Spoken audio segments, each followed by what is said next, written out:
Have you ever noticed that really, really good people can make some really, really bad decisions? We've all been there. We've all done that. And we find that illustrated in King Asa. He was a good king. He was a good man. He did so much right. But down near the end of his reign, he made a really, really bad decision. A great army comes out to attack him. And in 2 Chronicles 16, verse 2, it says, Asa responded.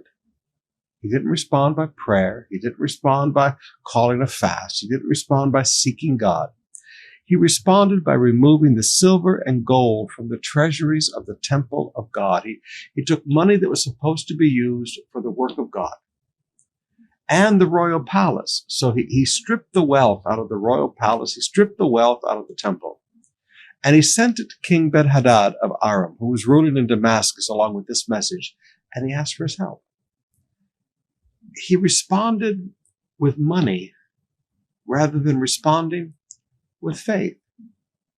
I often find in our Christian lives, as we begin to prosper, it's very easy to throw money at problems rather than to have faith for God to help you with problems. Now, because he did not rely on the Lord, 2 Chronicles 16, verse 7 and 8, is that at that time Hanani the seer came to King Asa and told him, because you have put your trust in the king of Aram instead of in the Lord your God, you have missed your chance to destroy the army of the king of Aram. Don't you remember what happened to the Ethiopians and the Libyans and their vast army with all their chariots and charioteers? At that time you relied on the Lord, and he handed them over to you. He said, now look at what you've done. You rely on money and what money can buy rather than rely upon the Lord. Now, please, for some of you, we've come out of poverty together, and God has been good to you. And now we're standing in the face of another world economic crisis.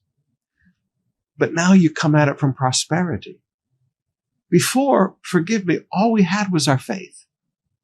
Now we come at it from a position of we have wealth. Don't throw wealth at this problem. Get on your knees, just like you did the first time all those years ago, and seek God. Because he makes a promise in this passage that's very beautiful. One of my favorite verses in the Bible. It didn't used to be. When I was a baby Christian, I was afraid of this verse because I didn't understand the whole verse. 2 Chronicles 16:9, the eyes of the Lord search the whole earth. Now, that's what made me afraid, because nobody quoted the rest of the verse. But notice why God is searching the earth. In order to strengthen those whose hearts are fully committed to him.